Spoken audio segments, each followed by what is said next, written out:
L'une des choses en France qui manque, c'est des mecs qui disent « Moi, ce que je veux faire, c'est 1 milliard de chiffre d'affaires ». Il y a beaucoup d'entrepreneurs qui viennent de province, qui viennent de banlieue, qui vivent sur Paris pour vivre la vie parisienne, mais qui, au fond d'eux, n'assument plus trop d'être ailleurs. Je fais 100 millions de chiffre d'affaires. On a repris un fleuron de la food tech française, Frishti. On a toujours levé des fonds. C'était soit lever des fonds, soit la mort. Il n'y a pas de plan, en fait. Le seul plan, c'est tous les jours faire mieux. Je suis d'accord avec toi, on est dans un monde très divisé. Je rêve qu'il soit moins divisé. Ouais, moi, je suis pas très optimiste par rapport à ça, mais bon, c'est... Nouvelle saison et donc nouveau sponsor avec G-Collect. Je suis hyper content de te présenter mon nouveau partenaire qui s'occupe du recouvrement de mes factures et c'est donc G-Collect.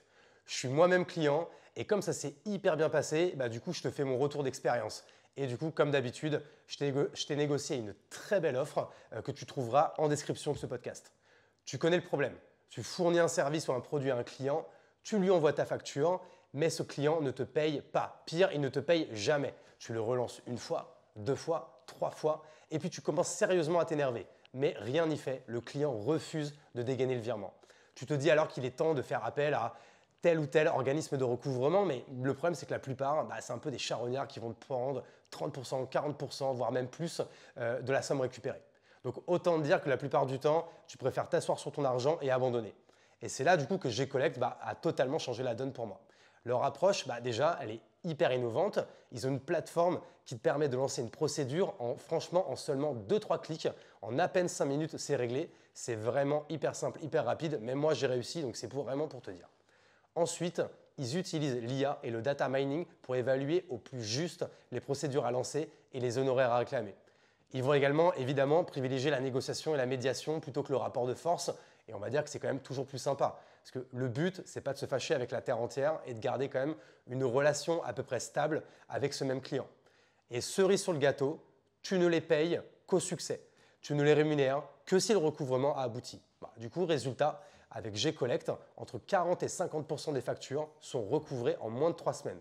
Dans mon cas, ils ont récupéré le paiement de ma première facture en moins d'1 semaine, alors que ça faisait des mois que je relançais ce même client. Alors certes, à première vue, cette approche, elle semble trop belle pour être vraie. Mais comme ils gèrent 50 000 factures tous les jours, ils sont notés 4,5 sur Google, ça veut quand même dire qu'ils tiennent à peu près leurs promesses, non? Et comme convenu, je t'ai négocié un petit cadeau. Leurs honoraires sont gratuits pour toi sur ta première facture recouvrée. Ça veut dire que tu peux tester 100% gratuitement, tu n'as absolument rien à perdre. Du coup, rendez-vous sur le lien en description pour essayer G-Collect. Merci encore à eux et bonne écoute. Et ça c'est une bonne question, c'est la question qu'on me pose de plus en plus par rapport au podcast. Qu'est-ce que ça t'apporte? Franchement, à chaque fois la première chose que je réponds, c'est que ça me permet en fait d'échanger longuement avec des super entrepreneurs qui ont fait des trucs qui forcément m'impressionnent, qui sont forcément meilleurs que moi sur plein de choses. Donc moi j'ai déjà enregistré plus de 50 épisodes, donc j'ai fait gonfler, on va dire, mon réseau de 50 personnes que je juge plus malignes que moi sur bien des items. Donc déjà, je me sens beaucoup plus malin maintenant que je ne l'étais il y a 8 mois quand j'ai lancé le podcast.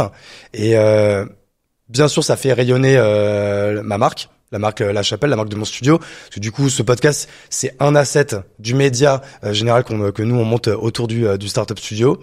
Et aujourd'hui, je peux pas te dire, j'ai pas assez de recul pour te dire si ça m'a fait du bien à mon business, si ça m'a apporté, on va dire, tu vois, des bienfaits financiers ou quoi. Je pense que ça, c'est sur le long terme que ça m'apportera. Mais voilà. En tout cas, ça n'a pas fait de mal. Mais en tout cas, ça me fera pas de mal. Et de toute façon, tu le sais toi-même, dans tout, et principalement dans la création de contenu, c'est la durée, la résilience et la régularité, qui font qu'à la fin, t'es quand même un petit peu récompensé, quoi. Exactement. La résilience, la continuité, faire les choses de manière répétitive, à la fin, tu deviens un expert. Exactement. Et écoute, ça fait je sais pas combien de temps là qu'on a commencé, on a toujours pas parlé de toi parce que c'est quand même un peu le but. Est-ce que Paul Lay, tu peux te présenter Ouais, bien sûr, aux avec auditrices plaisir. et aux auditeurs, s'il te plaît. Auditrices, auditeurs. Donc je m'appelle Paul Lay, je suis le cofondateur, co-CEO de labelvie.com, donc un site qui vous livre vos courses le jour même. Donc c'est vraiment les courses, donc c'est 25 000 produits frais, bons et tous les produits du quotidien. Tout ce qu'il vous faut pour ne plus aller à l'hypermarché, au supermarché et vous faire livrer le jour même. On a monté ça il y a 9 ans avec mon associé Alban Vincop. Putain, 9 ans déjà. Ouais, 9 ans déjà, cofondateur, co-CEO aussi. On n'a pas vu le temps passer. Je t'avoue que j'ai toujours l'impression d'être le premier jour.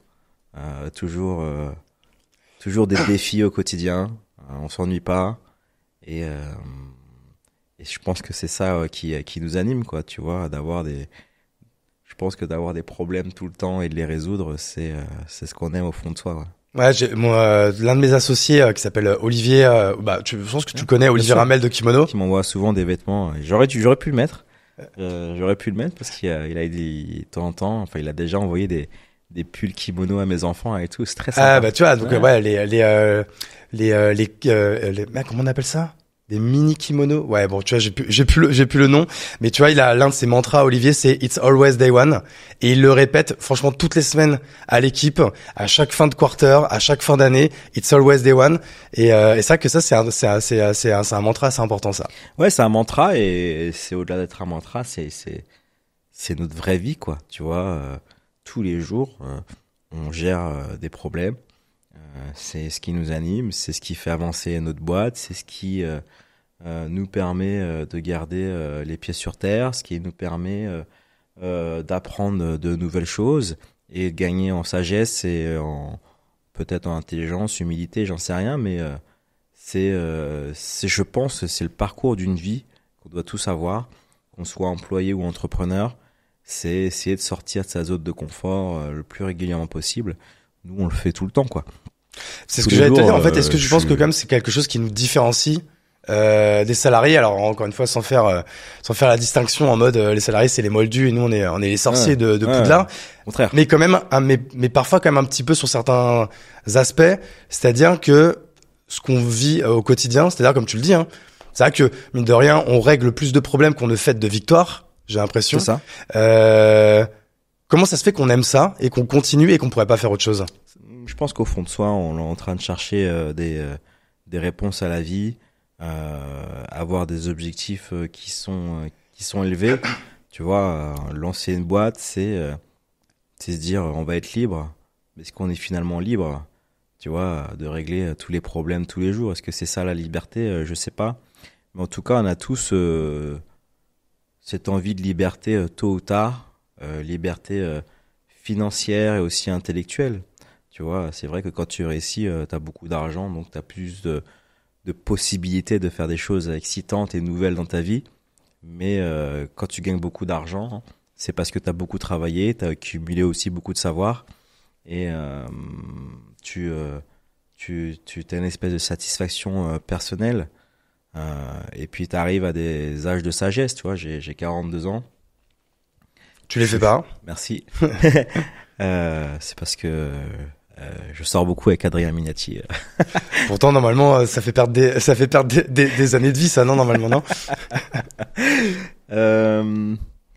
Non, mais tu vois, c'est chercher cette liberté-là, s'accomplir personnellement, et les années font que la sagesse vient, tu vois. Je suis pas le même entrepreneur que quand j'ai commencé, j'avais environ 30 ans. Aujourd'hui, je suis vraiment concentré sur ce que je sais faire de mieux, c'est-à-dire bouger les hommes, être leader, pas leur dire quoi faire, mais en tout cas essayer de leur donner une direction. Tu vois, je me suis toujours senti meneur d'hommes. Quand j'étais petit, je jouais au rugby, j'étais le plus petit, mais j'étais capitaine, tu vois, de l'équipe. Pas parce que j'étais le plus fort, parce que je pense que c'est quelque chose d'assez naturel chez moi. Aujourd'hui, je mène les gens et j'assume mes responsabilités. Donc, quand il faut mettre les doigts dans le caca, donc gérer les merdes, je le fais, on le fait avec mon associé. Et vers 50 ans, quand j'aurai accumulé plein de savoirs, j'aurai réglé plein de merde, naturellement, ça sera du give back, tu vois. Et ça sera aussi ça, ma satisfaction personnelle, c'est aussi gérer le futur. On a toujours cette angoisse du futur, je pense, entrepreneur, c'est-à-dire de manquer des choses, de manquer d'argent, manquer à manger, manquer d'un joli toit, de louper des opportunités. Très important, l'opportunité. Un bon entrepreneur est un opportuniste. Toujours ce souci de manquer. Et quand je pense qu'on vieillit, on a aussi peur de manquer, d'avoir marqué son futur. Donc c'est pour ça qu'il y a beaucoup d'entrepreneurs qui lèvent des fonds d'investissement pour corriger le futur de leurs enfants, corriger quelque chose dans la société, ou bien ils font du mentorat, ou bien ils font des startup studios. Tu vois, on accumule du savoir et on veut faire du give back. Et je pense qu'on n'est jamais rassasié. Et en fonction de l'âge, parfois on est conquérant, parfois on est plutôt sage, parfois on est plutôt leader. Et je pense qu'on est des gens un peu bizarres, quoi.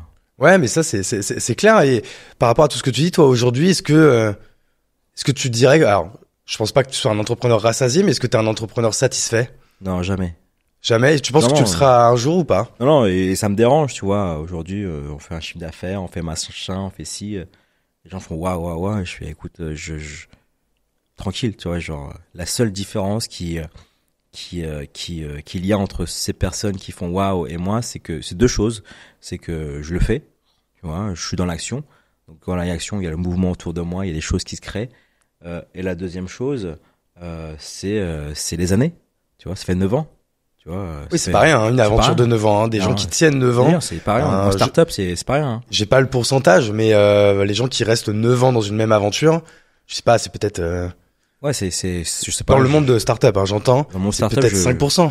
Peut-être, tu vois, des gens, mon start-up, c'est déjà une entreprise sur 1000 qui est accessible et qui est éligible au fonds d'investissement.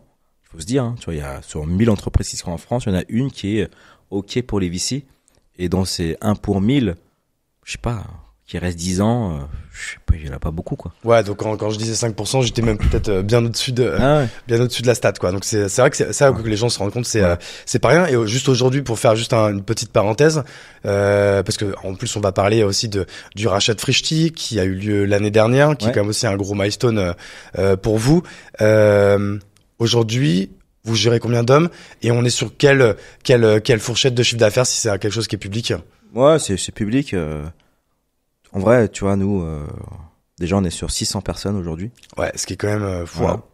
Ouais, ça, on en parlera après. Comment vous avez géré ces différentes étapes, parce que tu vois, tu parlais tout à l'heure est-ce que t'es meneur d'hommes, mais il y a une différence entre mener une équipe de rugby avec 15 titulaires et une dizaine de remplaçants à 600 personnes, quoi. Ouais, c'est à la fois différent et pareil.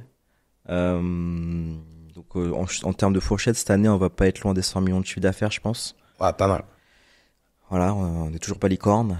Je pense qu'on le saura jamais, mais par contre, je suis sûr qu'on fera 1 milliard de chiffre d'affaires. Ok, donc ça veut dire que toi, dans ta vision, aujourd'hui, tu veux encore faire un x10 sur ta boîte. Ouais, bien sûr. C'est-à-dire qu'en fait, là, ça fait 9 ans. Sincèrement, on parlait de rassasié, je serais rassasié à 1 milliard de chiffre d'affaires. Je me dirais, là, j'ai fait quelque chose. Ouais. Tu vois, je suis pas dans le truc, l'utopie ou les rêves. Déjà, en vrai, j'ai l'impression que je suis pas dans les codes de la French Tech.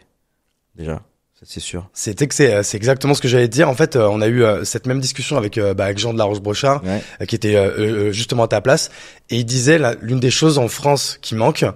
Et je crois en plus c'est exactement la phrase que tu viens de dire qu'il a dite. C'est des mecs qui disent moi ce que je veux faire c'est 1 milliard de chiffre d'affaires. Tu vois, il y a plein de gens là qui pourraient t'écouter et de dire soit c'est la méthode Coué pour se persuader, soit c'est une posture. Mais moi qui t'ai beaucoup écouté et enfin du coup qui te connais mieux que toi tu ne me connais, je sais que toi en fait c'est quelque chose que tu penses et que tu as instauré en fait en toi. Et c'est cette phrase qui est un peu une sorte de phare, une sorte de vision qui te permet en fait après de créer tes objectifs et d'essayer d'aller les atteindre, quoi. Ouais, c'est complètement ça.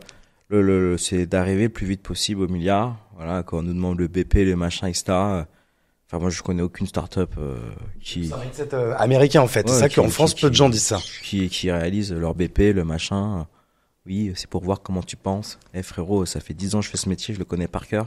Je vais aller au milliard. Si t'as besoin d'un BP, y a pas de problème, je ferai un BP. Mais c'est aujourd'hui, ça, c'est très, très, très financier, très machin. Et plus j'avance dans le monde des startups, et plus j'ai juste envie encore plus envie d'être le hustler, faire beaucoup d'argent, grossir ma boîte très rapidement, satisfaire des clients à fond tous les jours, et de moins en moins être sur l'aspect levée de fonds. Ouais. Mais je suis très heureux de l'avoir fait et je le fais encore aujourd'hui. Et j'en ai rêvé quand j'ai lancé ma startup. Mais si on nous écoute sur ce podcast, et je pense que oui, le seul objectif c'est taper le plus gros chiffre d'affaires, quoi. Il y a que ça qui est vrai. Ouais, on est bien d'accord là-dessus. Tu parlais du côté un peu hustler. Toi, alors déjà, là, j'ai deux questions là qui me viennent. C'est que toi, tu parlais de l'Essonne tout à l'heure. Je crois que du coup, en fait, tu vis là-bas parce que t'es né là-bas. Je suis né là-bas, je vis là-bas, j'ai ma famille, j'ai mes potes d'enfance. Je pourrais. Famille normale, traditionnelle, normale. Je sais pas, classe moyenne. Ouais, classe moyenne, normal, des gens de grande banlieue, voilà. J'aurais pu revenir sur Paris tous les jours, tu vois. J'ai cette liberté aujourd'hui de dire, si j'ai envie de quitter l'Essonne et vivre sur Paris, je peux, tu vois. Ouais. Mais pas du tout. En fait, moi, j'assume complètement d'être dans l'Essonne, tu vois. Je suis dans le French Tech 120. Je pense que je suis le seul banlieusard. Mais vrai banlieusard, hein, pas Boulogne, hein, tu vois. Pas Vincennes. Vincennes et tout, tu vois. Évidemment, c'est la banlieue, mais la vraie banlieue, tu vois, celle à plus de 30 km, quoi. Celle où on s'est un petit peu battu dans la street, quoi. Celle où on se bat dans la street encore, ouais. Tu vois, où c'est toujours le cas, mais attention, là-bas, il y a plein de lieux sympas. J'habite à côté d'Evry, je viens d'Evry, mais j'ai traversé la Seine et j'habite dans le village sympa, ouais. Tu vois, évidemment, qui est un peu moins vieux. Il n'y a pas de violence, c'est quand je rentre le soir, j'habite au bord de Seine, c'est super agréable, tu vois, j'habite dans une maison dans une résidence avec plein de petites maisons au prix d'un T2 à Paris. Voilà. Par contre, j'ai un terrain de foot, j'ai un terrain de tennis, j'ai accès à la Seine. L'été, je fais du paddle et du canoë, quoi. Ouais. Voilà. Après, j'ai pas des beaux théâtres, j'ai pas la vie nocturne parisienne, etc., mais c'est mon choix. Et c'est un choix que j'adore, tu vois. Voilà. Je comprends. Et j'assume complètement. Tu disais que tu avais commencé. Je parle aussi d'avoir honte, c'est qu'il y a beaucoup d'entrepreneurs qui viennent de province, qui viennent de banlieue, qui vivent sur Paris pour vivre la vie parisienne, mais qui, au fond d'eux, n'assument plus trop d'être ailleurs. Ouais, j'ai grandi là-bas, et ça y est, ils sont complètement parisiens, quoi, tu vois, dans leur style de vie. Moi, j'ai un style de vie de vrai banlieusard. Là, je suis venu en RER. Donc ça, tu le revendiques grave quand même. Mais complètement. Ouais. Complètement, et je revendique grave, et je revendique aussi de faire partie de la majorité. Tu vois, à un moment donné, il faut regarder sur bon prisme. Je suis là où il y a le plus de gens, et les gens les plus normaux, avec les salaires normaux, avec une vie normale. Voilà, ça c'est les Français, ça. Et toi, tu veux genre, est-ce que quand tu nous dis tout ça, parce que moi je crois beaucoup dans la force des symboles, des porte-étendards ou autres. Toi, t'as l'impression d'en être un ou ça te fait chier à la rigueur qu'on te colle cette étiquette? Non, ça me fait pas chier, mais j'ai pas l'impression d'en être un. Si on me met ça sur le dos, avant j'avais un peu de mal à assumer, tu vois. Je me dis bon, vas-y, j'ai pas que ça à faire. Mais je comprends qu'on ait besoin d'étendards, je comprends qu'on ait besoin de symboles. Mais ce genre de symbole-là, et je te le dis droit dans les yeux, quelqu'un fils d'immigré qui est réussi dans la tech française, il y a une partie de la tech française qui l'accepte pas. Ok. Tout le monde va dire, oh, il est fou d'avoir dit ça et tout. Je le sais. Il y a une partie de la tech française qui s'en fiche, en fait. Tu vois, qui parle de la diversité, mais jamais, en fait, ils sortent du périph'. Tu vois, jamais... ils vont aller voir des entrepreneurs parce qu'il y a des incubateurs, accélérateurs qui sont en lointaine banlieue. Jamais on va les voir, jamais on leur tend la main, tu vois. Donc ça, là, ce que tu mets, ce que tu dénonces un petit peu en fait, c'est l'attitude de certains fonds. Mais non, pas du tout. Je dis pas pas des fonds, tu vois. Il peut y en avoir sur les fonds. Des gens de la French Tech. La French Tech en général. La French Tech, c'est de la politique. Ouais. D'accord. C'est des fonds. Mais c'est tous ceux qui pensent qu'ils sont French Tech, en fait. Tu vois, mais c'est pas du tout ça, la French Tech. La French Tech, c'est la France, mec. La France, ça sort du périph', ça prend le train, ça va à Bordeaux. D'accord? Voilà. T'as déjà vu les gens de la French Tech à la Bordeaux? Non, par contre, il y a la French Tech Bordeaux. Il y a la French Tech à Bordeaux maintenant. Ah, c'est la French Tech Bordeaux. La French Tech Bordeaux, ouais. D'accord? C'est French Tech Bordeaux. Pourquoi c'est pas juste French Tech? Là, je t'avoue que je sais pas, parce que moi, je suis pas trop dans ces groupes-là, ouais. Ouais, tu vois, je suis assez mal à l'aise avec ça actuellement. Mais c'est fine. Parce que t'as l'impression du coup que t'as pu en pâtir dans ta carrière d'entrepreneur là qui a une dizaine d'années. Je fais 100 millions de chiffre d'affaires, d'accord. On a repris un fleuron de la food tech française, Frishti, d'accord. Qui s'était fait manger avant par les Allemands, c'est ça, par Allemands et puis par des Turcs. Ouais. Ok. On a sauvé des emplois. On est en train de le redresser.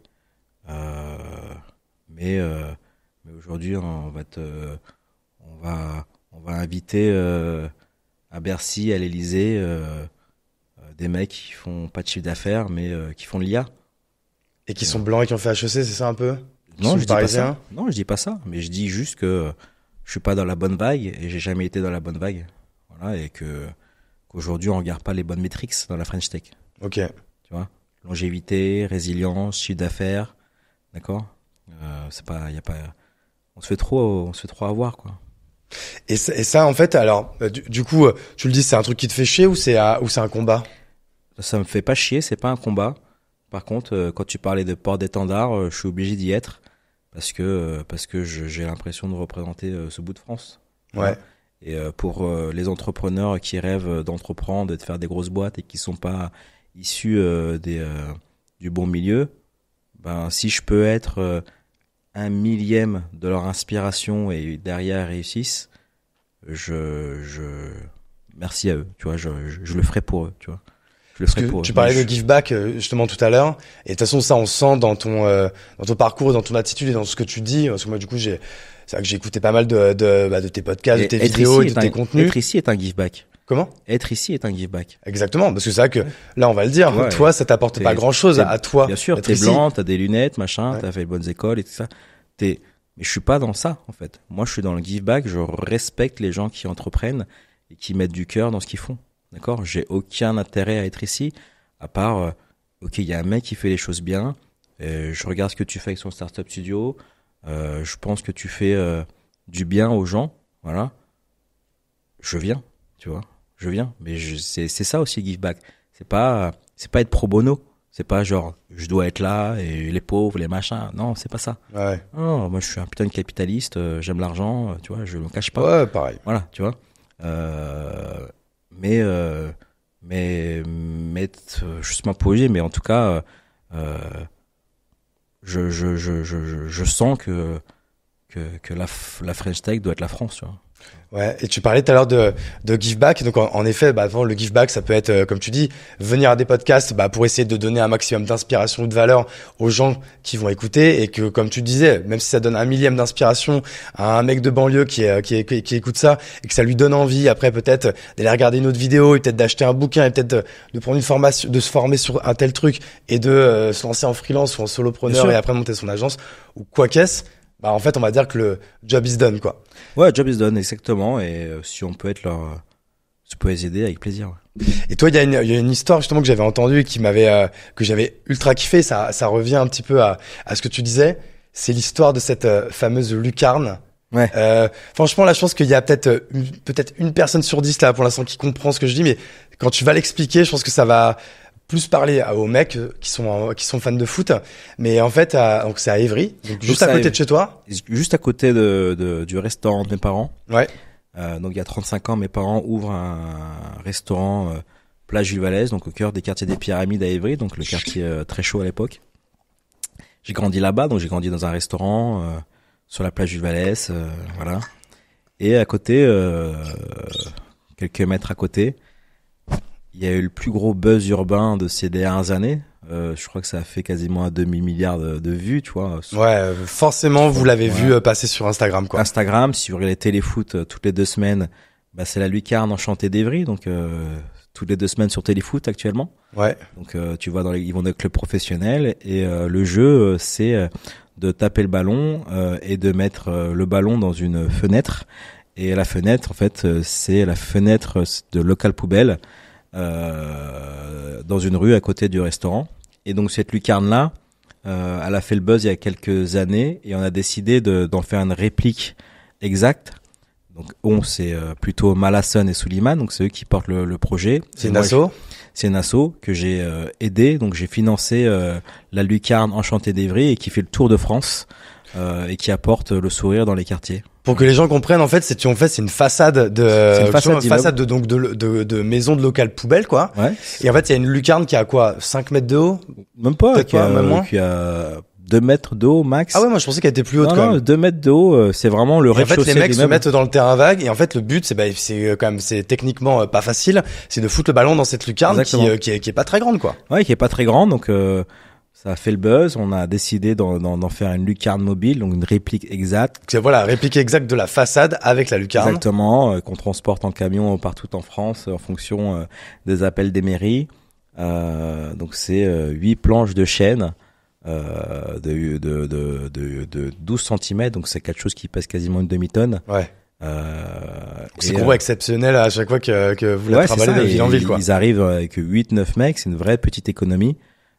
C'est une vraie petite entreprise, mais qui apporte un peu de joie dans les quartiers, chez les petits et comme chez les grands d'ailleurs, parce que tout le monde s'y essaye. On a eu la visite de Carl Olive, donc le maire de Poissy. T'as eu l'ancien ailier gauche de Paris, Néné. Voilà, t'as eu plusieurs stars comme ça qui sont venus, qui nous ont aidés à faire le buzz. Et c'est cool, tu vois. Il y avait MRMC pendant 1 an qui faisait de la pub tous les soirs. Sur la lucarne d'Evry, franchement, et là c'est sur Téléfoot, quoi. Ouais, et en plus je crois que j'avais entendu que parce que de base en fait c'est deux mecs qui se sont filmés, qui ont mis la vidéo en story ou en réel, et en fait la vidéo est devenue virale de Malasson ouf. Et je crois qu'en plus tu les connais, toi, ces mecs-là. C'est Malasson qui filme, et c'est Djibril, donc Gaël l'ancien, qui met la lucarne, donc c'est vraiment le grand frère, hein. Je le connais depuis plus de 30 ans, quoi. Ouais. Et le rire de Malasson est tellement communicatif. C'est un garçon qui c'est le chouchou d'Evry, quoi, tu vois. C'est éducateur sportif, tout le monde l'aime, il aime tout le monde. C'est un mec qui a le cœur sur la main. C'est typiquement ces familles africaines qui habitent dans le quartier, mais leur porte est toujours ouverte pour manger. Ils ont pas beaucoup, mais ils sont toujours dans le partage. Et lui, c'était l'incarnation de la gentillesse, la bonté. Et quand ils sont venus me voir avec Souleymane, quand ils m'ont raconté cette histoire, j'ai presque louché, mais j'ai très vite compris qu'il y avait un impact. Et je me suis dit que c'était un joli clin d'œil. Et j'ai vite compris qu'on pouvait bien s'amuser et qu'on pouvait créer beaucoup de sourires autour de ça. Ouais. Donc si les gens veulent aller voir, c'est quoi le nom de l'asso, le nom du site? Alors c'est la lucarne d'Evry, c'est au quartier des Pyramides, place Jules Vallès. Voilà, donc vous pouvez aller la tenter. Je suppose que tous les jours il y a des mecs qui le tentent. Tous les jours. Ouais. Tous les jours. D'ailleurs, la mairie a créé la réplique à quelques mètres dans un parc parce que ça commençait à devenir un peu trop, mais genre vraiment à 50 mètres. Et ça va continuer, voilà. Jusqu'à quand, je sais pas, mais c'est toujours rigolo, ça marche encore. Non, mais c'est trop cool, voilà. C'était la petite anecdote que j'avais entendue. Je t'en avais parlé, du coup, avec Matt. Et j'avais trop kiffé cette histoire. Je savais pas, du coup, que t'étais, que t'avais contribué à l'essor de cette asso. Faut le faire avec toute humilité. C'est-à-dire que c'est eux qui ont fait le buzz, c'est eux qui vont faire tous les week-ends, leur événement. Voilà, moi, j'ai mis ces petites étincelles en disant c'est possible, on va faire le tour de France. Mais c'est eux qui gèrent le truc, quoi. Ouais, voilà, tu leur as peut-être fait présenter des gens pour des sponsors. Exact, voilà. Et puis tous les 2 mois, on se réunit et puis on parle des futurs projets. Enfin voilà, je suis un conseiller de loin, mais je me tire pas à la couverture. J'ai factuellement contribué à ça. Ça me fait plaisir. Mais c'est à eux que le mérite revient à eux. Ouais, et encore une fois, ce que je disais tout à l'heure, de toute façon, tous les symboles sont toujours bons à prendre. Des fois, les gens gueulent auprès des symboles et tout, mais au moins on en parle et on en parle de manière positive et ça fait toujours du bien. Ouais, j'espère dans un monde où il y a sans faire de grandes phrases un peu plan-plan, mais où il y a tellement de négativité, tellement de stigmatisation, tellement de division. Dès qu'il y a des trucs comme ça un peu positifs, moi j'adore et je veux le mettre en avant, quoi. Je suis d'accord avec toi, on est dans un monde très divisé. Et je rêve qu'il soit moins divisé. Ouais, moi je suis pas très optimiste par rapport à ça, mais bon mais ça je vais le couper parce qu'en fait il faut être optimiste. Mais des fois tu te dis que ça va être difficile. Ça va être difficile, Mais si le peu de gens qui ont le peu d'influence baissent les bras, Ouais, ça va être encore plus difficile. Donc, complètement. Ouais. donc si il faut ouvrir sa gueule à un moment donné, même pas ouvrir sa gueule, mais je l'ouvre pas souvent ma gueule déjà. Ouais. J'aime pas l'ouvrir. Par contre, je suis dans l'action à fond, quoi. Voilà, tu vois, il y a plein de trucs comme ça, il y en a plein de trucs, je veux même pas en parler, mais on est dans le mouvement, quoi. Le mouvement provoque des réactions et il y a que le mouvement, quoi. Ouais. Et toi, donc t'as monté La Belle Vie. Tu disais que t'avais déjà une trentaine d'années. Ouais. C'était ta première expérience entrepreneuriale ou t'avais Deuxième. déjà monté des trucs avant? C'est la deuxième. Ma première boîte s'appelait O3 July. Je faisais des applications mobiles. Il y en a une qui est assez connue parce qu'elle a été, je crois, en 2022, l'une des top 5 applications les plus téléchargées de France. C'était Gazelle Now. Ok. Donc tous ceux qui sont en province, en banlieue, connaissent cette application puisque c'est l'application qui te permet de trouver sa station essence et de comparer les prix de l'essence. Donc Ok. pendant la pénurie, ça a cartonné, mais c'est une application que ça fait 10 ans qu'elle cartonne. Et même quand on l'a sortie, elle a cartonné. Mais effectivement, faut habiter dans un lieu où deux choses. T'es en voiture, ta voiture elle est essentielle. Et la deuxième chose, c'est que tu fais partie de ces Français qui, je pense, sont plus de la moitié, sont à l'euro près. À Ouais, l'euro plus près. de la moitié, je pense. Ouais. Ouais, bien plus. Ouais. Donc tu vois, c'est important d'avoir ce regard sur ce monde-là. Mais tu sais que moi, je l'ai gardé ça, hein, cet état d'esprit. Hein. Des fois, même, je m'embrouille un peu avec ma femme sur ces trucs-là. Moi, j'ai gardé un peu mes réflexes d'enfance, d'adolescence, de jeune adulte, où je déteste qu'on dépense 1 euro pour rien, quoi, tu vois. Ouais. Quand ça sert à rien, j'aime pas trop, tu vois. Bah t'as raison. Après, si tu peux faire autrement, Ouais. tant mieux. Moi, je suis pour toi. prêt justement à Ouais. faire 500 mètres de plus ou 1 kilomètre de plus pour aller dans une station essence où le prix de l'essence c'est moins cher, quoi, tu vois. Encore maintenant. Ouais, t'es bon. Il faut. Et du coup, donc t'avais monté ça, c'était quoi? C'était genre une sorte de studio Ouais, c'est le studio d'application. d'app. On voulait sortir plein d'apps de ce genre-là, donc des apps, ce qu'on appelle Drive to Store. Donc nous, notre marque des fabriques, c'est qu'on faisait des applications super design. Tu vois, la première s'appelait Hungry Now. Donc j'ai faim maintenant. Elle te permettait de trouver ton fast-food préféré n'importe où dans le monde. Ok. Il y avait une 50aine de chaînes de fast-food à l'intérieur, mais avec style, tu vois. Parce qu'on se disait à l'époque, tu finis toujours tes vacances par un fast-food parce que t'as plus d'argent. Et c'est vraiment des benchmarks de merde, mais sur Ça, c'était il y a 10 piges, hein? ouais, Ok. plutôt 13 piges même. Ouais. On se disait sur la catégorie food de l'Apple Store, il y avait plein de fast food locator, mais ils étaient tous nuls.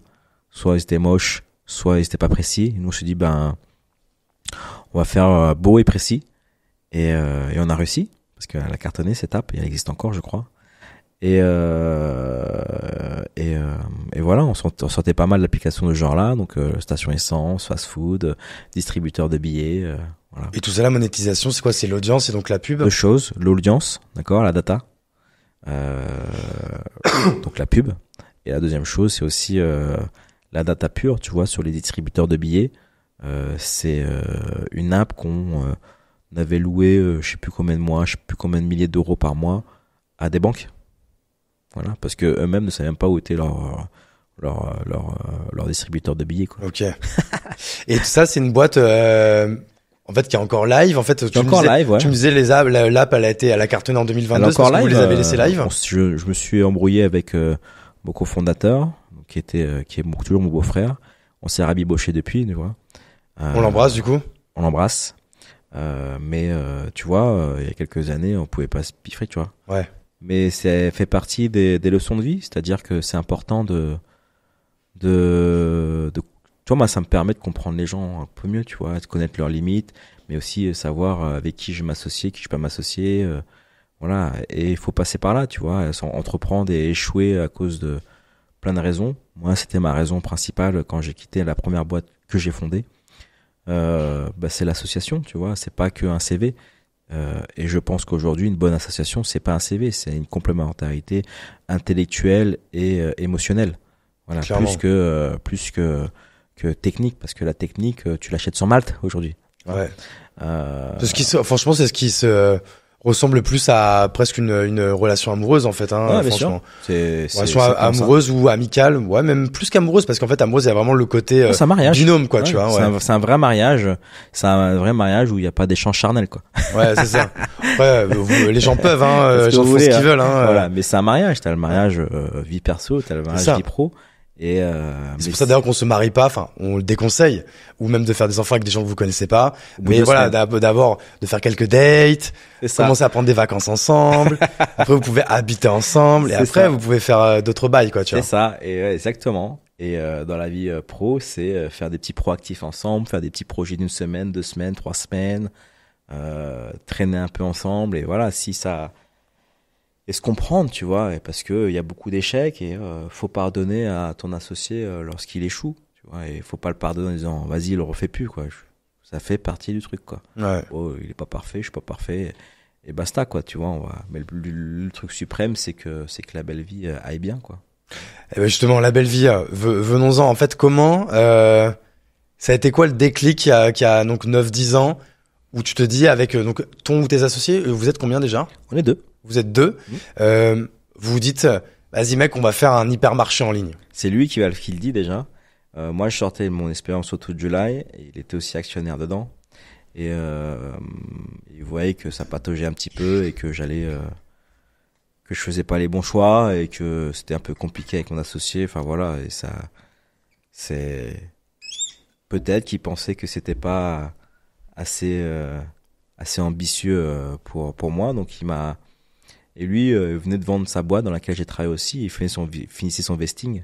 Donc son vesting, c'est tu vends ta boîte et tu dois rester 3-4 ans pour s'assurer que Avec tu sors les un chiffres. système d'earn-out où tu dois rester un petit peu dans la boîte avec les acquéreurs, avec du coup des incentives en fait sur pour avoir, on va dire, le solde du montant auquel tu as vendu, quoi. Exactement. Et il finit ça et il se passionne pour la bouffe. Il achète une maison. Donc lui, il habite encore plus loin que moi. Il habite vers Fontainebleau. Ok, Fontainebleau, je connais très bien. Oh, donc, Moi, j'habitais dans la campagne, dans la Marne. ok. Donc Fontainebleau, c'est la Seine-et-Marne. Donc autant te dire que le château de Fontainebleau, c'était la sortie scolaire annuelle. Tu vois, donc je connais très bien. Donc il habite vers là. Donc Paris, Évry, Fontainebleau. Donc 0, 30, 60 Ouais, kilomètres. C'est assez rigolo. Donc il se prend de passion pour la cuisine, il s'y met, mais il fait pas mal de sites de livraison de courses. Il n'y en a aucun qui le satisfait parce que il aime la belle cuisine, donc aller voir de la burrata, des citrons caviar, etc. Donc il y a 10 ans, donc ça n'existe pas en fait. Ouais, il y a quoi qui existe c'est quoi les solutions en ligne à l'époque là-dessus? C'est ça qu'en fait aujourd'hui, Carrefour, Auchan, tu vois. peux déjà le faire. Tu peux déjà le faire, mais avec des produits de supermarché. Ouais. Donc se faire livrer sa lessive, c'est facile, quoi. Après, sur les produits un peu plus haut de gamme, t'avais Oura à l'époque, qui existe toujours d'ailleurs. Mais sur les produits frais, c'est-à-dire avoir un joli primeur, des herbes aromatiques et ce genre de choses, c'était très compliqué, quoi, tu vois. Ok. Il a cette idée de se faire livrer à l'époque les recettes de cuisine, des ingrédients des recettes de cuisine très rapidement. Faut imaginer un marmiton avec un bouton acheter et dans l'heure, t'as tous les ingrédients qui arrivent. Ce qui est fou d'ailleurs ou alors je me trompe peut-être, mais ils l'ont jamais fait ça, les marmitons et compagnie. C'est trop dur à faire logistiquement. Bah, vous l'avez fait. Mais Et ça a été dur du coup. Mais c'est fou en fait qu'ils se soient pas dit, on va faire un petit studio en interne. Ouais. On a déjà toute la tech, on a l'audience.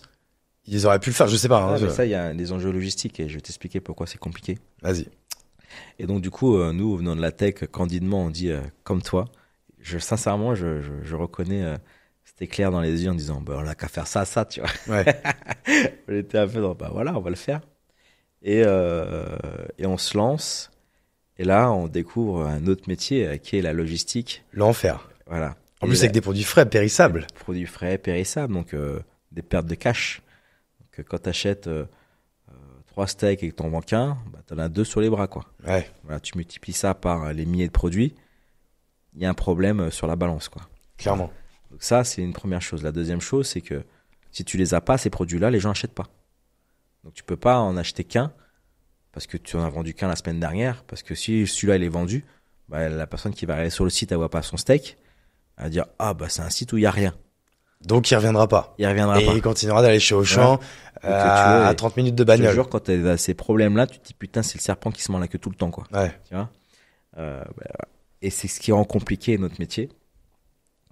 Et nous, on a vraiment, et nous sommes les premiers et les seuls aujourd'hui à avoir une logistique du dernier kilomètre de livraison de course avec des produits frais. Mais les vraies courses, tu vois, pas te livrer un yaourt en 20 minutes, quoi, tu vois. Comment vous avez lancé? Je suppose que, alors, je suppose, j'en sais rien, parce que je me rappelle plus. Vous avez quoi? Vous avez commencé, je suppose, localement. Enfin, C'est ça, vous avez commencé par une ville, vous avez pas fait du national. Bah déjà, on est encore une boîte francilienne. C'est vrai. Donc, aujourd'hui, à Bordeaux, je peux pas avoir la belle vie? Non. Ok. Ah ouais, donc vous avez donc 100 millions juste avec l'Île-de-France. Ouais. Ah, vous avez une marge de progression de ouf. Bien sûr. Voilà, mais tu vois. Donc le milliard, je comprends que ça soit encore la carotte, quoi. Ah, bien sûr, bien sûr. Mais ça demande plus de temps parce que t'as de la logistique. Ouais. C'est pas juste mettre des serveurs, et 3 lignes de code et tu scales, quoi. Voilà. C'est des hommes, d'accord, que tu dois onboarder, et les hommes à Paris, en province, c'est pas pareil. C'est pas le même style de vie, tu vois. Donc il y a tout ça, il y a tout ce jeu de nuances, de management humain, de relations clients, parce qu'un Parisien consomme pas pareil qu'un Bordelais, tu vois. Ouais. Pas pareil. Le bassin n'est pas le même, bassin de personnes. Donc, il y a tout ça à assimiler, mais c'est notre travail actuellement. Tu vois. Mais la logistique aujourd'hui, c'est quelque chose qu'on a complètement assimilé et que ça fait partie de notre boîte. On est une boîte logistique. Et c'est ça le vrai switch par rapport à nous. C'est-à-dire, on arrive les mecs de la tech avec exactement le même réflexe que tu as eu. C'est-à-dire, c'est fou que Marmiton l'ait pas fait parce qu'on tac.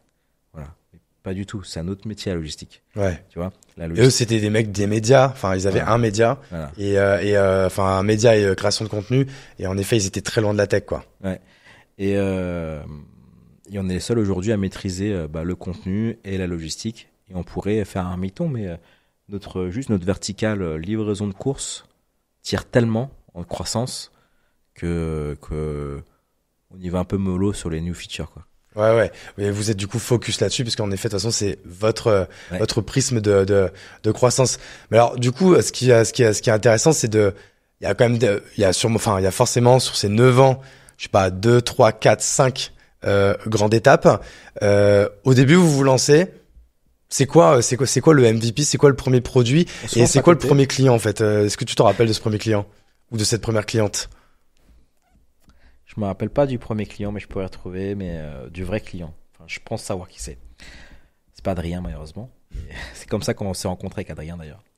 On a commencé à côté, donc on est dans le Paris Centre, là. On a commencé à côté il y a à 500 mètres, rue Croix des Petits Champs. C'était un ancien fleuriste.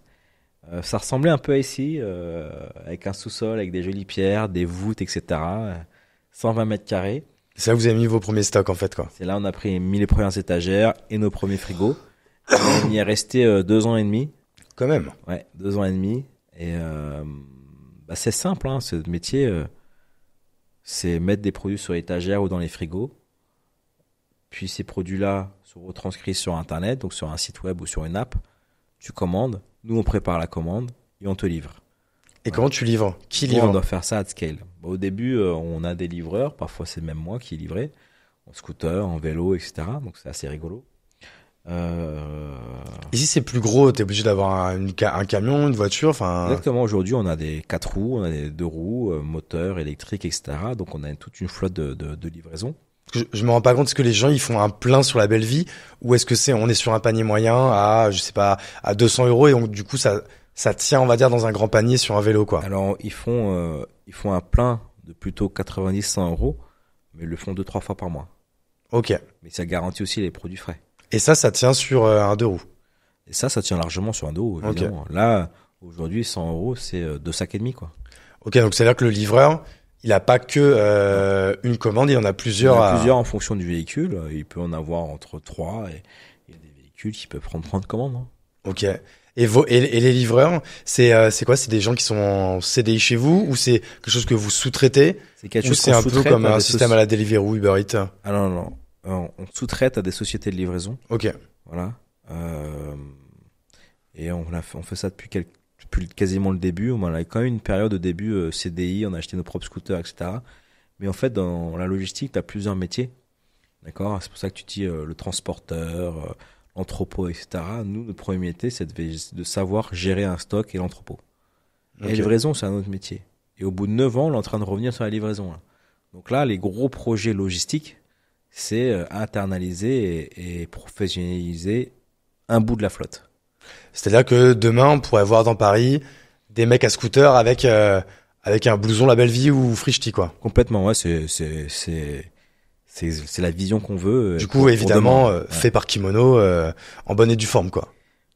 Ça dépend du prix, parce qu'il faut savoir une chose, c'est que si tu négocieras avec Olivier, ça. Là, on est très connus. Je l'adore et on s'adore. Mais chaque coup est important. Ouais, chaque évidemment. coup est important parce que chaque coup, nous, est amené à scaler. Voilà. Et c'est ça qui est très dur dans notre métier. Il faut avoir une vision sur chaque flux financier. Voilà.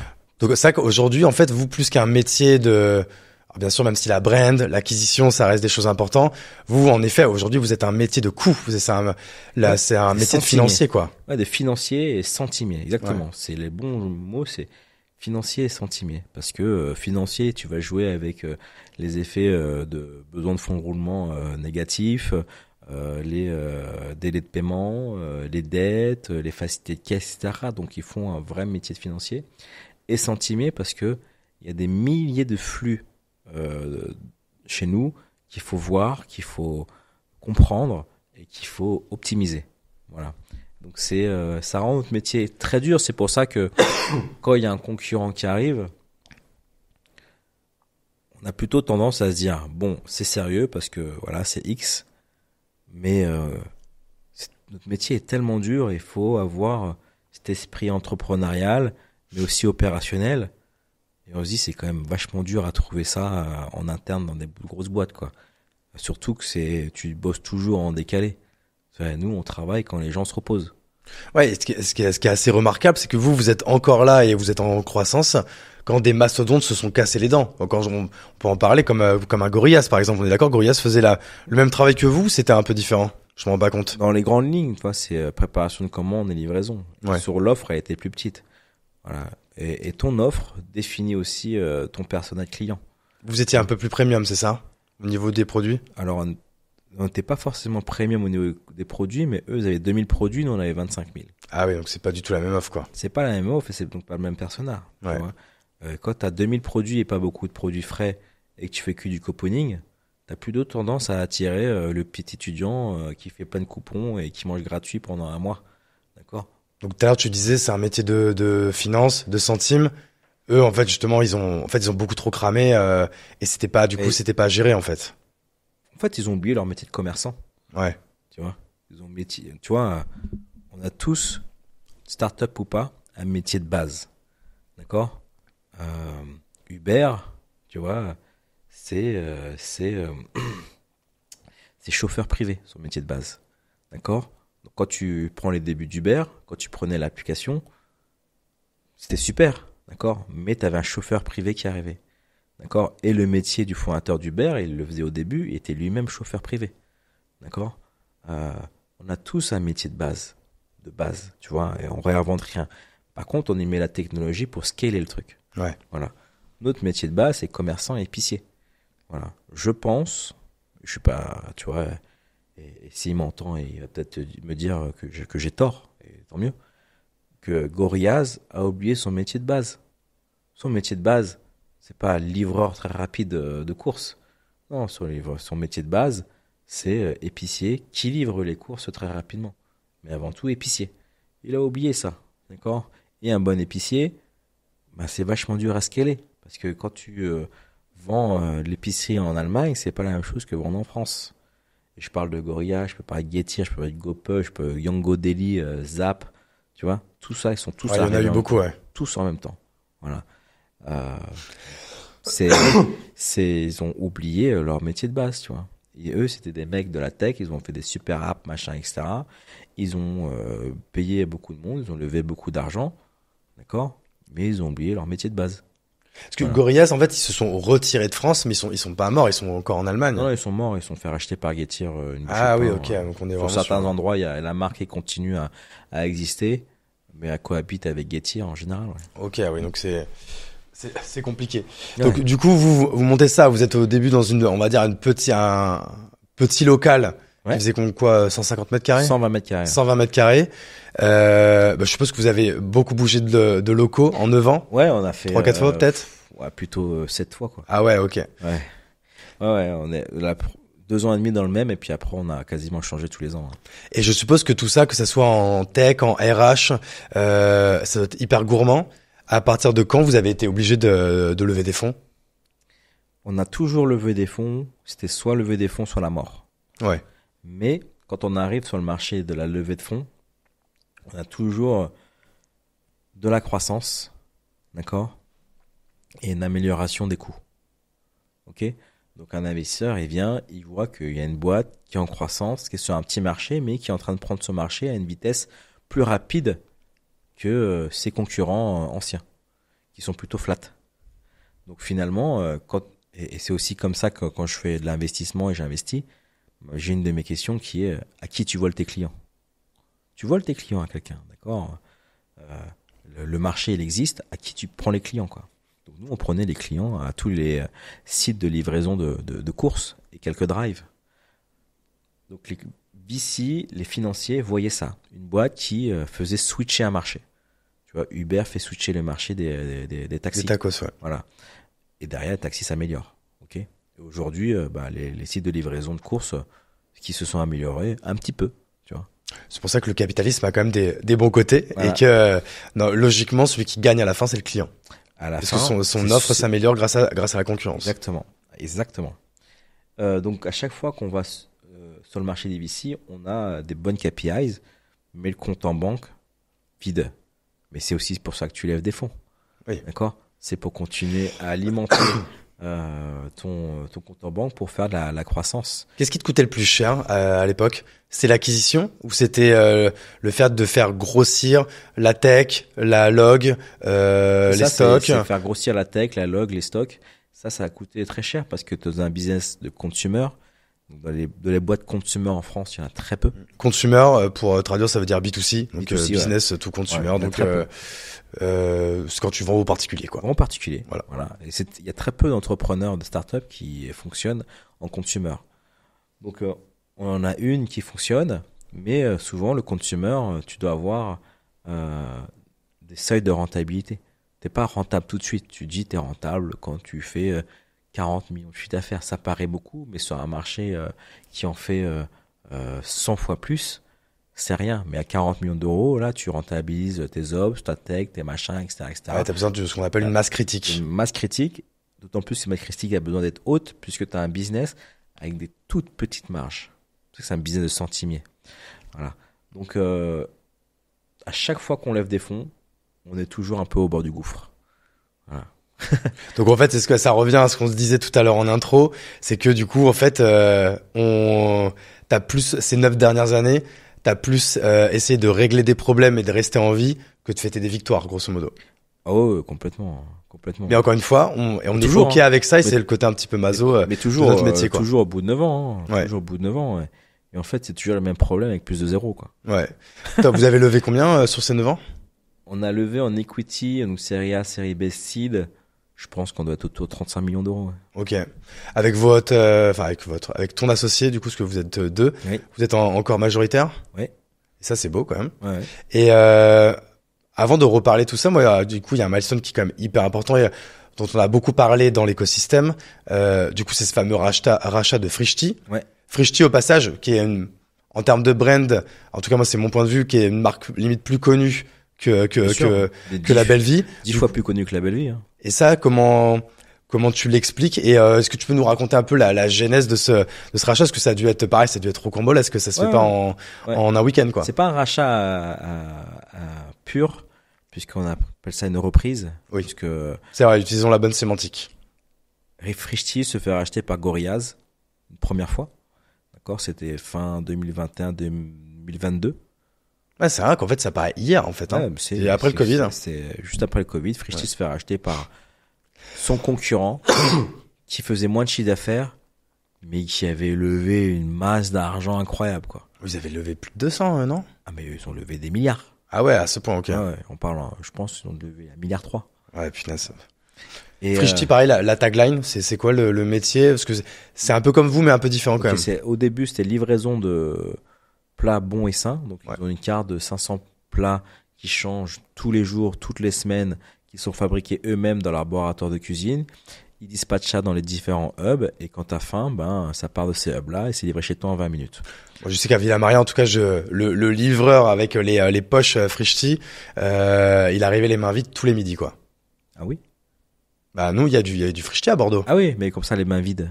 Non, pardon, les mains pleines, qu'est-ce que je raconte? Quand je dis les mains vides. C'est bizarre ton livreur. Ouais, non, du coup, il est naze. Non, les mains pleines. Ok, À chaque fois ok. qu'il galérait, il pouvait même plus ouvrir les portes, quoi. Ouais, parce que c'est la seule offre où tu manges bien, de qualité, pas cher. C'est ça. Pas cher. Après, vers le Covid, donc pas vers le Covid, pendant le Covid, plus d'entreprises, donc tout le monde reste à la maison, se met à cuisiner, et là, ils se mettent à livrer aussi les courses. Donc, comme nous, finalement. Ouais. Et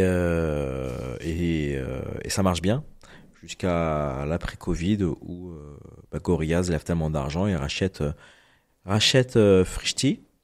Et puis Donc, ils prennent une offre qu'ils peuvent pas refuser. Et à ce moment-là, avec l'incertitude, ils se disent, Bah oui, franchement, là, bien sûr. à un moment donné, bah, de toute façon, on le sait, hein, dans notre monde, à un moment donné, quand l'argent est sur la table, l'intelligence, c'est de savoir le prendre, quoi. Ils se mettent à leur place. Ils sont à Paris, Ouais. dans quelques 7 villes françaises. Ils ont levé peut-être 50 millions, 60 millions Frishti. T'as des mecs qui arrivent en face, ils vont faire le même métier que toi, 40 millions, 100 millions, 200, 300, 750, 1 milliard. Faut se mettre à cette époque, hein. Il y a au moins 10 acteurs Ouais. qui ont tous levé entre 40 millions et 1 milliard. Ils arrivent en France, en même temps. Ouais, c'était un peu le même délire qu'avec, à l'époque, les Deliveroo, Take It Easy, Ouais. tout ça et tout, Take It Easy, qui mais avec devait se encore faire plus racheter par d'argent. Deliveroo, Ouais. et qui, en fait, au final, a fait banqueroute parce que, en fait, ils ont refusé, ils doivent encore s'en mordre les couilles, quoi. Ouais, peut-être, mais avec encore plus d'argent. Ouais. Plus d'argent. Tu vois, faut se dire qu'on est après Covid, il y a planche à billets à la tournée. Tout le monde est full cash, quoi. Voilà. T'arrives, tu vois ces mecs arriver, c'est normal de vendre, avec plaisir. Allez, tiens, ciao, qu'est-ce que je vais me battre contre des mecs qui font faire le même métier que moi et qui arrivent minimum avec 100 millions d'euros par an. Ouais. À dépenser. Dépenser, quand je dis dépenser, c'est jeter par la fenêtre, hein. Voilà. Donc, à un moment donné, tu peux te dire que ton business, il va avoir mal. Mais c'est vrai que Frishti, avant ça, a développé un super savoir-faire en fabrication de produits, en branding, incroyable. Ils ont une brand magnifique. C'est incroyable. Bah, Je du pense coup, que c'est. vous avez maintenant une brand magnifique, quoi. C'est fait partie des top 3 brands créés ces 10 dernières années Clairement. dans la French Tech. Et pour créer une brand, tout le monde sait, on sait qu'il faut entre 10 et 15 millions d'euros bien utilisés pour créer une vraie brand forte, tu vois. Donc c'est un asset. Des clients, enfin une grosse base client, enfin voilà, plein de choses superbes chez Frishti. Je pense que s'il n'y avait pas eu Gorillaz, ils auraient levé d'argent, ils seraient encore en vie et ils seraient en train de tout déchirer. Mais c'est pas le cas. Donc ils sont achetés par Gorillaz. Gorillaz a dépensé tellement d'argent sans le savoir parce qu'ils regardaient même pas leur bottom line. Quelques mois après, eux-mêmes sont en difficulté financière et se font racheter par leur concurrent Getir. Getir qui découvre qu'en France, il y a Gorillaz et Frishti. Et ils voient que Frishti tourne mieux que Gorillaz. Donc ferme Gorillaz. Et puis il n'y a plus que Getir et Frishti. Mais Getir lui-même n'a plus d'argent parce qu'il dépense aussi beaucoup. Décide de quitter la moitié de ses pays en Europe, dont la France. Et se débarrasse de Frishti. Personne ne veut le reprendre parce que c'est une boîte qui malheureusement a eu 2 patrons dispensieux et c'est une boîte qui perd beaucoup d'argent et il décide de la mettre en redressement judiciaire. Donc là, en fait, du coup, c'est la boîte, en fait, qui était à reprendre. Donc, je sais pas comment ça s'appelait, mais grosso modo, par exemple, le Frishti SAS, c'était pas une reprise de l'actif et du fonds de commerce, en fait. C'était vraiment la boîte qui était à reprendre. C'est toute la boîte qui était à reprendre. Toute la boîte, donc avec les dettes qui vont Voilà, avec, quoi. tu vois, pour te donner un exemple, Getir, au même moment, on met Getir et Gorillaz France en redressement judiciaire. Le soir même, le tribunal dit liquidation. Ouais. Il y aura pas de repreneurs, hein. C'est des boîtes de malades. Par contre, garde Frishti et croit en Frishti et pense qu'il peut y avoir des repreneurs. Et ça, on est plutôt en mai 2023. Et c'est là que mon associé me dit, vas-y, on reprend Frishti. Et ça m'a bien fait marrer, donc je l'ai suivi, quoi. Genre, il te dit ça. Ouais, quand, en C'est général, là, c'est quoi? Excitation. Tout de suite, là, premier sentiment. Là, putain, on s'apprête à faire, vas-y, on tente la dinguerie, quoi. Ouais, non, mais en vrai, avec ce que j'adore avec Alban, c'est que il m'épate tout le temps, quoi. Tu vois, j'adore être à ses côtés parce que il est fou, ce mec. Genre, il est complètement malade, tu vois. Et je pense que c'est la personne qui me donne le plus, à part voilà, professionnellement, le plus de sensations, quoi. Ouais. Genre, oh là là là là là là.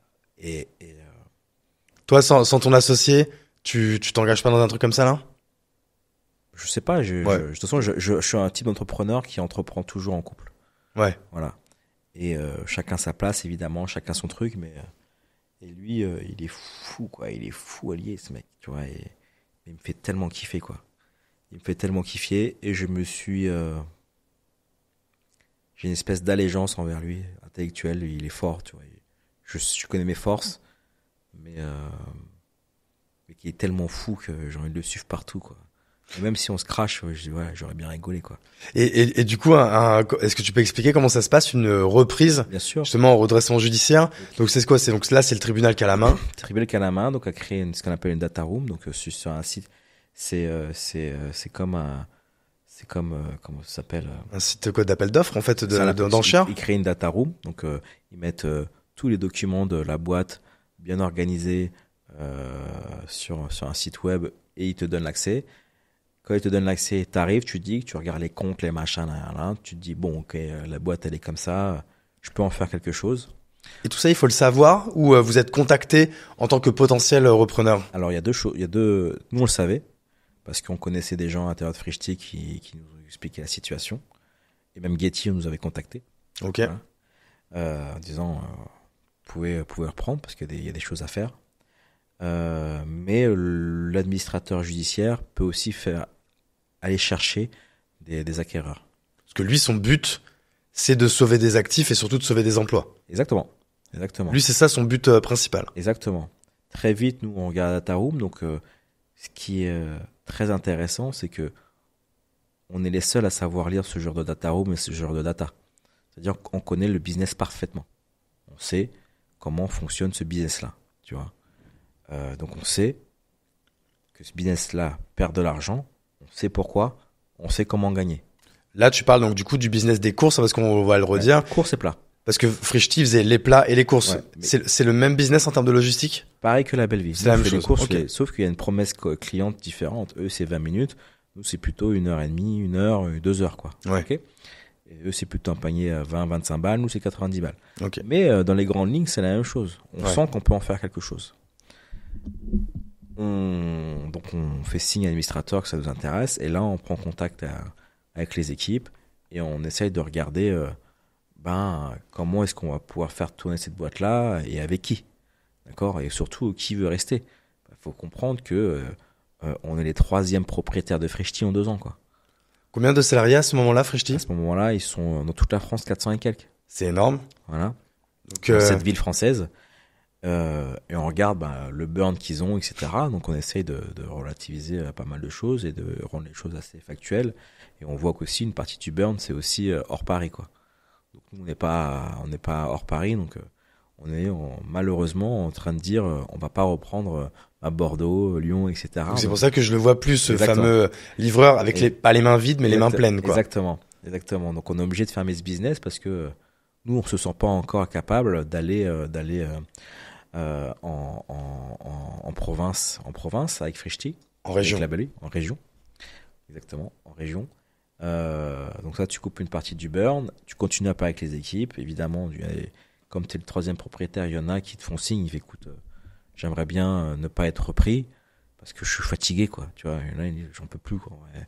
J'ai vu Getir, Gorillaz, machin, etc. Ah, tu m'étonnes, ça J'ai va être rien- horrible pour les équipes. J'ai rien contre vous, les gars, mais en vrai, j'ai besoin de respirer, quoi, tu vois. Ouais. Tu vois, il faut comprendre les équipes, hein. Elles ont les 2 patrons qui sont un peu loin, qui ont pas le même business, le même ADN.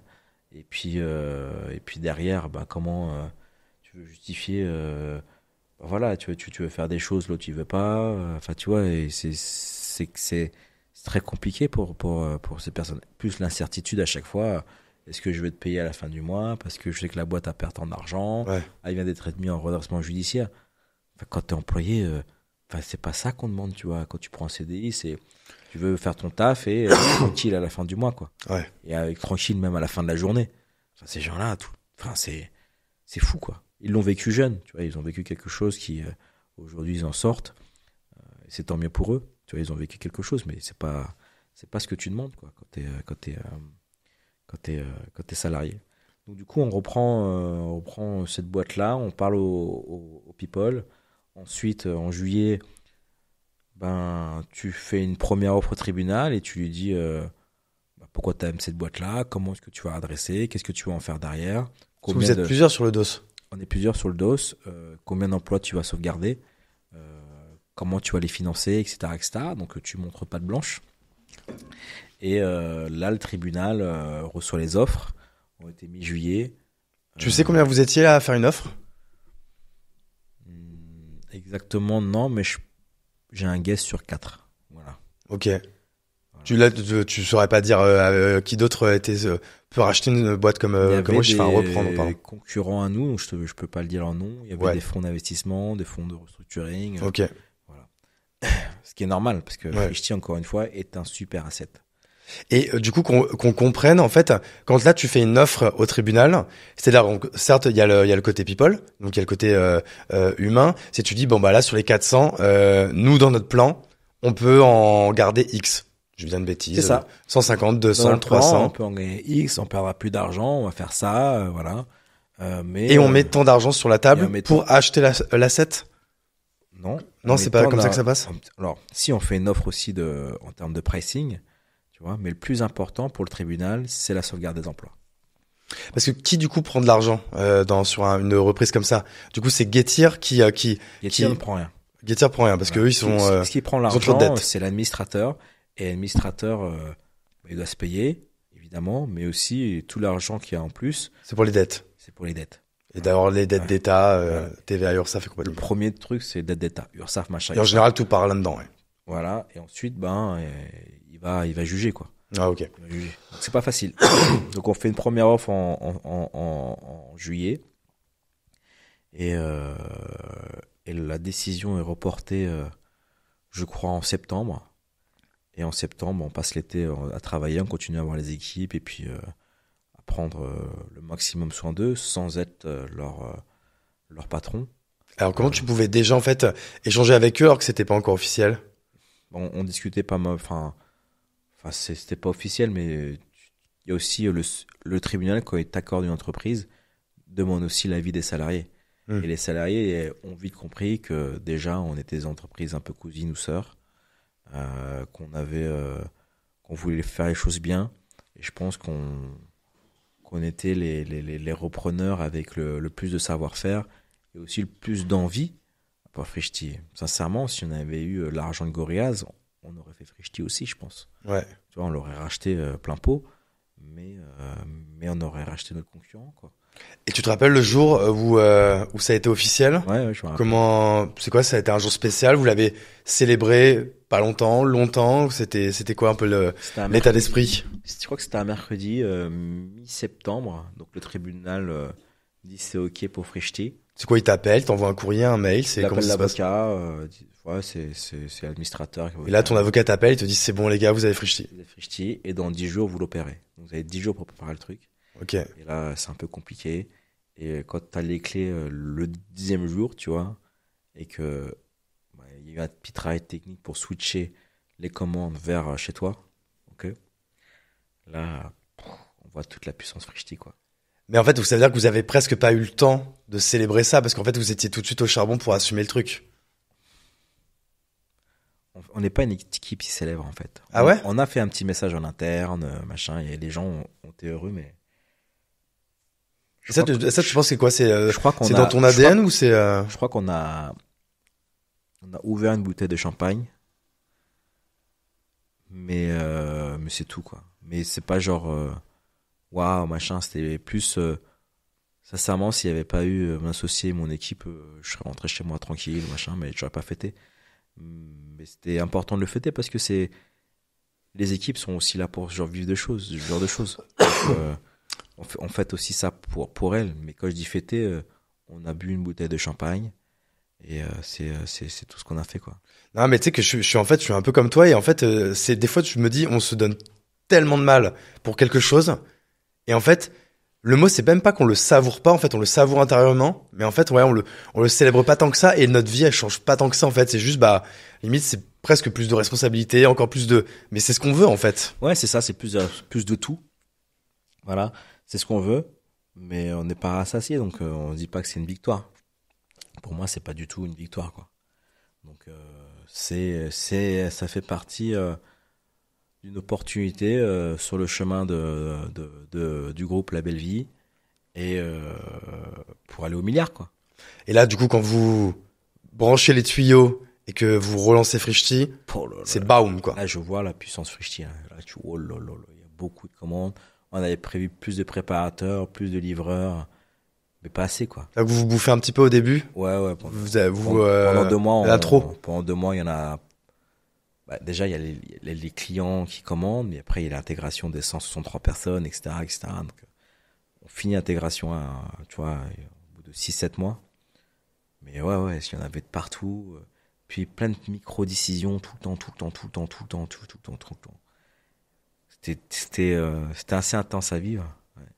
Et je pense que quand j'ai eu ma pneumonie en décembre, qui a duré 1 mois, c'est la première fois que en 10 ans de carrière, mon corps me lâche, quoi. Ok, ouais, parce que là, du coup, c'était quand même très intense. Ouais, je dis pas que c'est ça, mais je pense quand même que les 2-3 mois d'intensité Frishti, sur le terrain opérationnel, le stress, les micro-décisions, les machins, l'énergie qui était très très forte chez tous les collaborateurs, ouais, ça m'a mis un coup de KO. Ouais. Ça va mieux là? Ouais, ça va mieux. Ouais. Ça va mieux, mais je fais beaucoup plus attention maintenant. Alors, tu fais plus attention dans quel sens, quoi? Genre, je sais pas, moins de fêtes, plus de sport, meilleure alimentation, c'est comment comment tu prends soin de ta carcasse? Un peu tout ça, pas assez de sport, mais genre j'ai repris le sport. J'essaye depuis peu de manger un peu mieux, de passer plus de temps en famille. T'as des enfants, hein? Ouais, j'ai 2 enfants. Essayer de, tu vois, ce podcast-là fait partie des rares choses un peu hors taf que je fais. Tu vois, ça va être 2 heures, mais je vais vite retourner dans mon focus de taf pour la journée. Je veux rien faire d'autre. Tu vois, mon agenda, il est vide, d'accord, parce qu'il est consacré aux tâches pour La Belle Vie et Frishti. Si tu dis que alors ça m'intéresse. Moi, tout ce qui concerne l'agenda, la productivité, l'organisation, c'est un peu mes sujets un peu de prédilection. Tu dis que toi, ton agenda, il est vide. Ouais. C'est quoi? Ça veut dire qu'en fait, t'es prêt en fait à recevoir du flux. Ouais. Et comme tu dis, à prendre plein de micro-décisions. Exactement, recevoir du flux, plein de micro-décisions, passer du temps avec opérationnel, tu vois, regarder ton service client, regarder tes opérations, passer du temps avec les gens qui gèrent ta boîte, en fait. Pour comprendre, toujours, et les aider. Tu vois, c'est ça, en fait. Mon agenda, en fait, il est vide, mais il est plein. Et laisser les opportunités importantes arriver et les saisir. Donc ça, c'est... tu vois, c'est très dur pour moi d'organiser des événements hors boulot 1 mois en avance, tu vois. Tu vois, la difficulté qu'on a eue, toi et moi, c'est pas parce que je me la raconte, c'est que c'est vachement dur pour moi. En vrai, ça a été, hein. Parce que c'est moi, en fait, qui ai essayé, en fait, quand j'avais des créneaux qui se mettaient un peu en last minute, je te demandais au cas où. Mais ce créneau-là, je crois qu'on l'a vite calé, c'était vite, good, hein. J'essaie de le tenir, mais souvent, je t'ai demandé le soir, le machin, tu vois. Genre, ouais. C'était pas... Il y a eu 2-3 échanges, quand même. Tu vois, je me rappelle pas, je suis sympa. Mais c'est très dur pour moi. Très, très dur, tu vois. Même les vacances dans 1 mois, si je dois en prendre, c'est toujours une période incertaine. Je suis capable d'annuler des vacances du jour au lendemain. Ah ouais, ok. Parce que j'allais te dire, toi, ça ressemble... En fait, c'est quoi ta vision des vacances? Tu vois, par exemple, dans mon cas, des vacances, ça veut dire changement d'air. Donc, c'est-à-dire qu'on n'est pas à Bordeaux. Pas de réveil. Et pas de visio. Mais sinon, je m'interdis pas de bosser et de traiter des choses quotidiennement. Ça aurait pu être Ça me dérange pas, tu vois. Ça aurait pu être ça, mes vacances.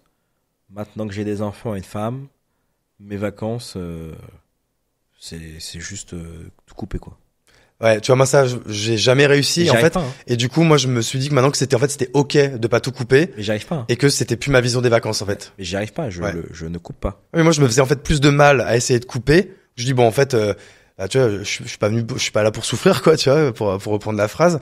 Et c'est de dire bon, écoute, ma vision des vacances. Moi, en fait, qu'est-ce qui me permet de me reposer, c'est de pas avoir de réveil, parce que je me lève très tôt. C'est de pas faire de visio, parce que pour le coup, même si c'est indispensable à notre métier, je déteste. Tu vois, ce moment où franchement j'aimerais faire autre chose, mais je suis obligé d'être en mode énergie avec des gens qui m'obligent, tu vois, en quelque sorte, à être là à un moment.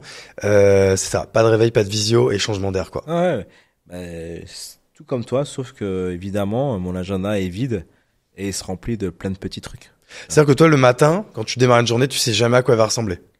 Ouais, c'est ça qui est cool. Ouais, ok. C'est ça qui est cool, sauf quand j'ai des grosses réunions, tu vois. Alors que moi, c'est un peu le contraire. Moi, j'ai tendance je planifie la moitié. Je planifie les matinées. Je sais pas comment ça va être, mais je sais déjà comment ça va être, tu vois. C'est ce que je veux dire, je sais que je vais aller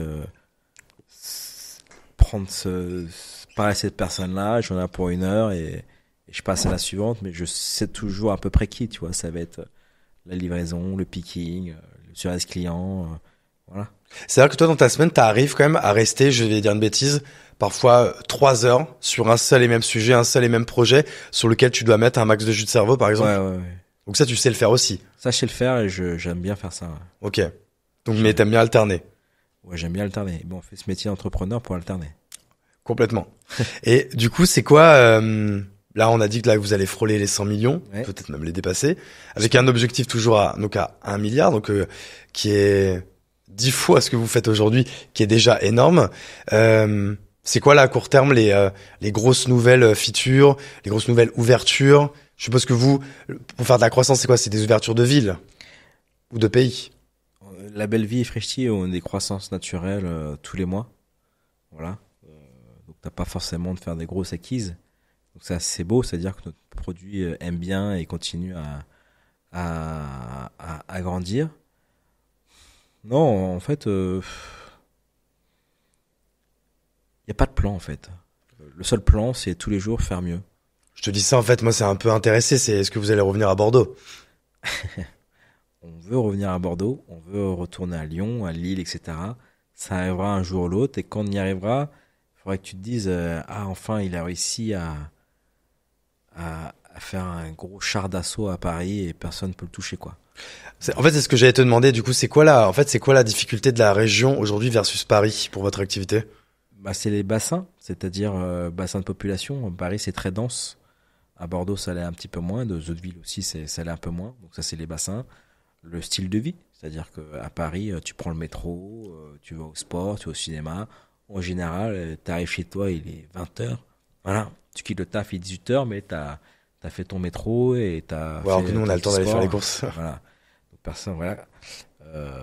Donc, c'est le style de vie et aussi un peu d'alimentation. C'est pas toujours pareil. Est-ce Ouais. que les gens en province ou en région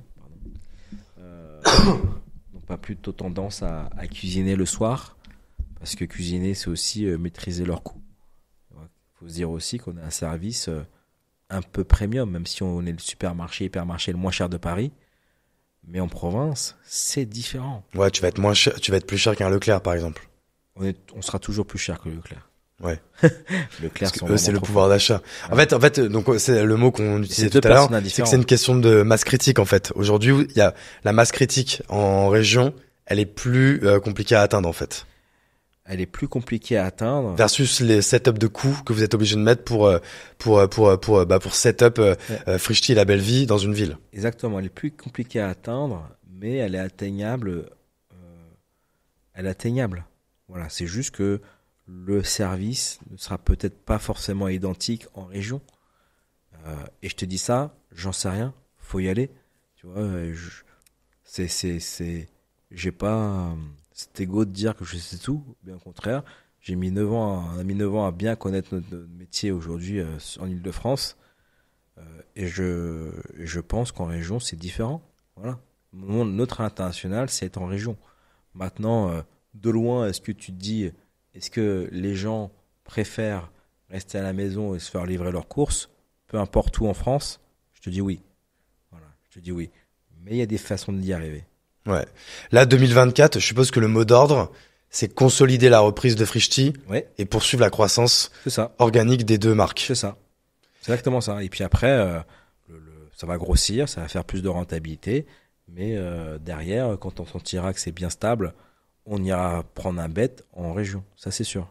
Et moi, la question que je me posais, c'est qu'aujourd'hui, donc, vous avez deux belles marques. Est-ce qu'un jour, il n'y a pas du sens en avoir qu'une seule sur les deux? C'est pas impossible. C'est quelque chose auquel c'est en réflexion? Ça fait partie des options. Ça fait partie des options. Aujourd'hui, on a décidé de rien. On va continuer à les faire grandir. Mais ça fait partie des options. Voilà. Peut-être que c'est La Belle Vie qui a aspiré Frischti ou Frischti à La Belle Vie. On n'en sait rien. Tu vois. Aujourd'hui, on voit comment ça se passe. Il n'y a qu'une vérité, c'est celle du terrain, quoi. Ouais. Voilà. Donc là, le mot d'ordre, c'est consolider. Je suppose que ce sera encore le cas en 2025. Ouais, tout le temps, mais tous les jours, c'est plus. Tu vois, tous les ans, c'est plus. Voilà. Le seul plan qui existe, c'est faire toujours mieux, tous les jours, tous les ans, c'est le seul plan qui existe. Voilà, et quand tu fais mieux, ben, le résultat, c'est meilleure marge, meilleur chiffre d'affaires, c'est tout. C'est le seul plan. C'est le seul plan. Vous visez la rentabilité à quel horizon? Aujourd'hui, on est rentable EBITDA et je pense cash flow positif là. Non, je pense qu'on y est là. Ok, donc en fait, donc c'est une question de semaine, mois, quoi. Semaine, mois, après sur une année complète, ça sera 2025. Ouais. Ouais, ok, mais ce qui est déjà demain, quoi. Donc ce qui est déjà déjà beau demain, dans et ce métier de centimier, comme on disait tout à l'heure.